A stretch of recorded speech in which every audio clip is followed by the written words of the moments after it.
7 பாடி போகுது.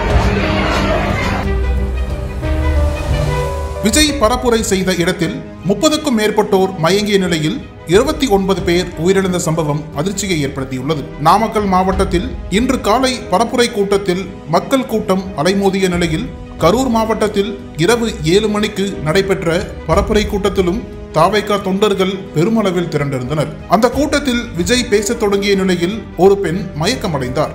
உடனடியாக அவருக்கு முதலுதவி சிகிச்சை அளிக்கப்பட்டது. இதனைத் தொடர்ந்து 30க்கும் மேற்பட்டோர் அடுத்தடுத்து மயங்கி விழுந்தனர். மயங்கியவர்களை போலீசார் உடனடியாக மருத்துவமனைக்கு ஆம்புலன்ஸ் மூலம் கொண்டு சென்றனர். மருத்துவமனையில் அவர்களுக்கு தீவிர சிகிச்சை அளிக்கப்பட்டு வருகிறது. இதுவரை 29 பேர் சிகிச்சை பலனின்றி உயிரிழந்ததாக தகவல் வெளியாகியுள்ளது. 20க்கும் மேற்பட்டோர் ஆபத்தான நிலையில் சிகிச்சை பெற்று வருகிறார்கள். இந்நிலையில் கூட்ட நெரிசல் குறித்து தகவல் அறிந்த முதலமைச்சர் ஸ்டாலின் அங்குள்ள மருத்துவமனைகளை தயாராக வைத்திருக்க உத்தரவிட்டுள்ளதோடு அமைச்சர்கள் மா சுப்பிரமணியன் மற்றும் அன்பில் மகேஷை சம்பவ இடத்திற்கு நேரில் செல்ல உத்தரவிட்டுள்ளார்.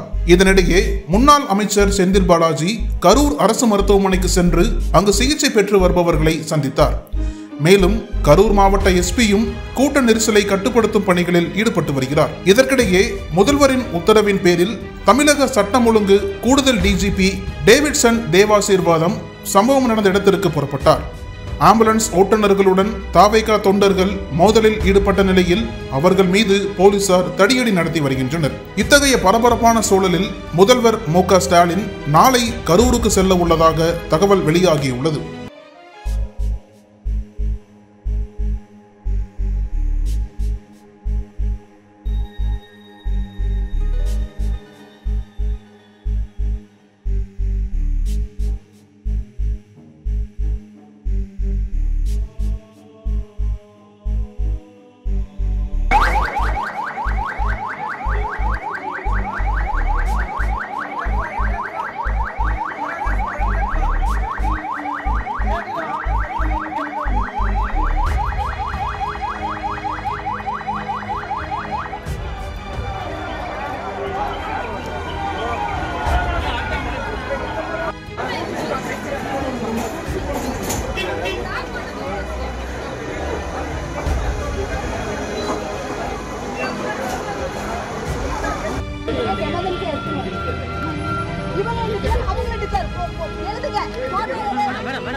நக்கீரன் டிவிக்கு சப்ஸ்கிரைப் செய்யுங்கள்.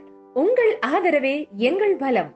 ஆசிரியர்களுக்கு நண்பனாகவும் மாணவர்களுக்கு ஆசானாகவும் திகழும் தேர்வு வழிகாட்டி. ஒவ்வொரு பாடத்திற்கும் அனுபவமிக்க ஆசிரியர்களின் துல்லியமான தெளிவான விடைகள். CNC இருக்கு, தேர்வு பயம் எதற்கு? இது தீரன் பப்ளிஷிங் ஹவுஸ் விற்பனை வெளியீடு.